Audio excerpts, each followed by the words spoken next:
Next up, we are moving to the topic of climate action. The climate crisis is the defining challenge of our time.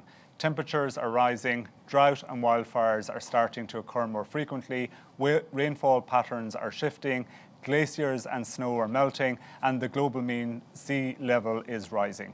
It is some of the poorest and most vulnerable parts of the world that are being hit hardest, but nowhere is immune to the pervasive effects of a rising global temperature. So what next?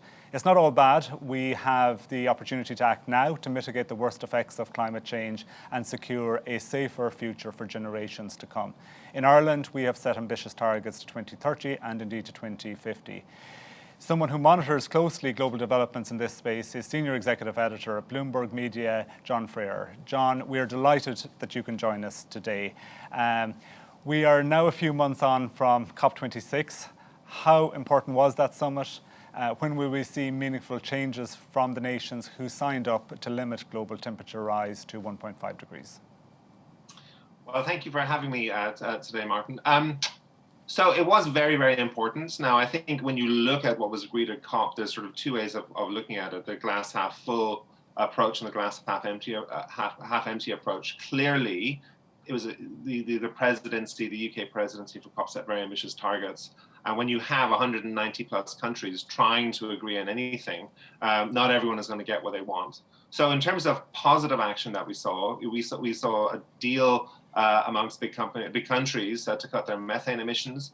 We had some very significant announcements, notably from India, setting out their plans to get to net zero by 2070 in their case, which wasn't necessarily expected. And of course, we had some of the big banks like JP Morgan, et cetera, committing to a plan by Mark Carney to cut the emissions from their portfolios to net zero by 2050. So a lot of progress there. And also one last thing I would say, there was a deal very importantly on the so-called Article 6 of the Paris Agreement, which was a deal on carbon offset markets. And we're going to be hearing a lot more about that in the years to come. That said, on the other side of the ledger, poorer countries were furious at the very end of the summit. One of their big asks, one of their big demands was that now it's time for rich countries to pay up, to start helping them with the energy transition, with all the investments they're going to have to make into renewables, and to also help them with what's called adaptation costs. To adapt their economies to the damages of climate change that are already happening. They say that the rich countries didn't do nearly enough of that, and we're going to be hearing a lot more of that in the run-up to COP27 in Egypt later this year. But of course, I think the one big sort of question mark over everything from COP is that all of the most important decisions were kicked into the future. As I think we're going to talk a little bit more about later today in this session, these decisions that people are committing to, the energy transition, getting away from fossil fuels, getting away from coal, are going to be very, very difficult. They will require very difficult political decisions to be made. And in fact, we're already seeing something of a backlash against some of these commitments to net zero, to the energy transition that we're seeing. So a mixed bag. We probably got more from this COP than many people were expecting going into it, but many questions still up for debate. But possibly a good foundation at least for COP27, even if everybody didn't get what they wanted. I suppose as you look at the climate action space, what are the key global trends that we should be watching? Well, I think certainly, so I alluded to India. So India came out at COP and they committed themselves, Prime Minister Modi committed India to hitting net zero by 2070. We still haven't seen a roadmap there in any way, shape or form about how exactly India is going to do that. China, of course, a huge player. If we're going to solve the climate solution, both China and India need to be fully on board. Given how much of global emissions they are responsible for. So what are we going to see from China over the next year or two? And I think also the politics of all this is proving will be very important. We've seen in the last few months a big spike in energy prices coming out of COVID. And that's causing a lot of people to ask questions about just how expensive is the energy transition going to be for ordinary people. So I think watching the politics of this, if you just look at what's happening in the US Senate as Joe Biden tries to get his climate plan through, a lot of opposition from some of the fossil fuel lobbies to that, and big question marks about how much of that agenda he's going to be able to get through. So I think the politics, now that there's this broad consensus, this broad agreement from the big countries to actually try to get to net zero, the nitty-gritties, the sort of the trench warfare, if you like, of getting this stuff through parliaments and getting consumers to take this up, that's going to be one of the big, probably the most important trend that we see in climate action over the next 4 to 5 years. And moving a little closer to home and to Europe, and you mentioned rising energy costs. Can I ask you about Europe's clean energy transition, and what do you see as the key challenges? Well, I think we do have this, as you say, we do have this very ambitious Green New Deal from the European Commission. I think the climate debate is much more further advanced in Europe, certainly than it is in the US. So I think there's much broader support for the basic principles of it, at least in the European Union, than you might see in the US. But again, the energy crunch that we've seen over the last few months has raised huge questions, for example, about Europe's ongoing dependency on Russia for natural gas. I think that the crisis that we've seen in the last few months underpins the idea that the energy transition is going to be very slow, and in the intermediate period, we're still going to be very reliant on fossil fuels, whether it's gas, whether it's oil, whether it's coal, until we get there. So when you look at the technology, the new renewable technologies, solar and wind, batteries, prices for all those technologies are getting lower and lower. So the medium to long-term outlook looks good.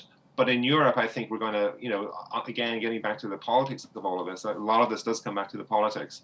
The question is, how much support will there be amongst the general electorate once they actually see their energy costs going up, because the economy is transitioning away from fossil fuels.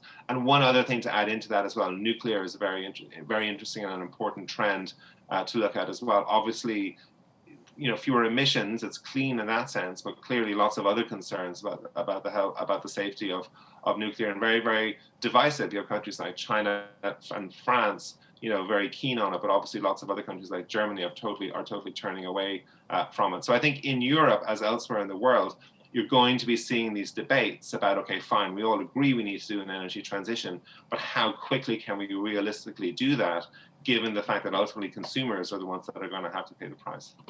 Certainly a complicated space. You mentioned China, and I'm interested to understand, I suppose, to what extent do you think US-China geopolitical tensions are either influencing climate diplomacy or shaping climate diplomacy? Well, it is very important. And I think one of the big surprises actually of COP was that we did see this sort of sideline deal between the US and China to meet, I think, every year about their climate goals. Now, this is all this sort of agreement to talk very specifically about climate and to sort of carve it off from all of the other geopolitical issues and tensions between the US and China was very noteworthy. I mean, in this day and age, in 2022, there are very few areas where the US and China are, can agree and have enough grounds for agreement to actually, meet this regularly on it. And as I said earlier, if the climate crisis is going to be resolved, then China has to be a very, very significant player. So I think looking at the US-China relationship, to answer your question, it's crucial to finding a solution to the climate crisis. And I think the fact that they've and this is something that was very much pushed by John Kerry, the fact that they found a way to agree to this forum, whether it produces big breakthroughs in terms of climate action, we'll just have to wait and see. But the very fact that they're talking about it in this sort of official forum that they've announced, I think, is very significant. There is an ongoing debate about, I suppose, individual responsibility versus corporate responsibility when it comes to carbon emissions and the climate crisis. A lot of people feel as if there is nothing they can do to make a difference. We're just individuals, and yet corporations are made up of individuals. Corporations depend on customers. Where does change begin? Well, yes, you're right. I mean, there is this huge tension between what can, you and me and everyone watching on their own in the grand scheme of things. What we do doesn't actually matter that much, given just how many, obviously given how many people we have in the world. But I think there's a few things to say to that. Individual action doesn't necessarily matter that much, but changing social, cultural, consumer preferences when they happen en masse can be very significant. So, for example, if you just look at what's happening in the electric car space, it feels like we have reached a tipping point, whether you want to thank Elon Musk for that or whether it's government regulations pushing electric cars and pushing subsidies for electric cars. I think over the next 5 to 10 years, you're going to see, a revolution in terms of how people are mobile, how people get around. We have governments around the world now committing to phasing out the internal combustion engine by 2035. And of course, you have big companies like General Motors and others committing to do the same. So it's sort of like a combination. You sort of need government pressure on companies, and then you also need a tipping point to happen amongst consumers to actually accept this new technology and bring it into their lives. And I've talked about electric cars. You look at food as well. I mean, clearly, and obviously very relevant in an Irish context. Agriculture is one of the big, and animal production. Animal agriculture is obviously a huge contributor to global emissions. But fake meat. And other sort of alternative food technologies like that. That's sort of one of the next most interesting spaces, I think, after electric cars. Clearly, we have companies out there now making these fake burgers and all these other amazing food technologies, food products. The question now is, will consumers embrace those? So I think consumers sort of deciding that it's in their interests because they like the product or whatever it might be en masse can be a huge contributor to the climate crisis as well. And it is also important to point out that voting is also very significant. Whatever your sort of voter preferences are, again, we sort of see this in the last U.S. election. On the one hand, we had a president, President Biden came to power with a very strong green mandate or on a green platform, but at the same time, if you look at the makeup of the Senate, a lot of people in there who are very skeptical about accelerating the push away from fossil fuels, away from coal, et cetera, et cetera. So I think that, again, coming back to the politics, how people vote, I think, over time will have is a very important thing to bear in mind as well. And it's an interesting observation. And if you look at Western democracies, I think the Green Party in Germany are probably the most successful Green Party in the Western world. But at the same time, they've never really, I don't think they've ever really gotten certainly more than 20% in any sort of German election. So that sort of goes to show that, yes, while there is certainly in Europe broad and general support for climate policies, the question mark is how passionate are people actually about voting for it? And again, that's just something that only time will tell. You raised the issue of artificial meat substitutes, and I think we could spend a whole afternoon just or more in discussing that. But I do want to ask you something else. I suppose the last 18 to 24 months, the COVID pandemic has illustrated the vulnerability of our interlinked world. That is multiplied many times, I think, by runaway climate change. The fall in emissions due to the pandemic was, a blip, I think, in the whole scheme of things. But do you think that there are learnings from our response to the COVID pandemic that could help in now approaching the climate crisis?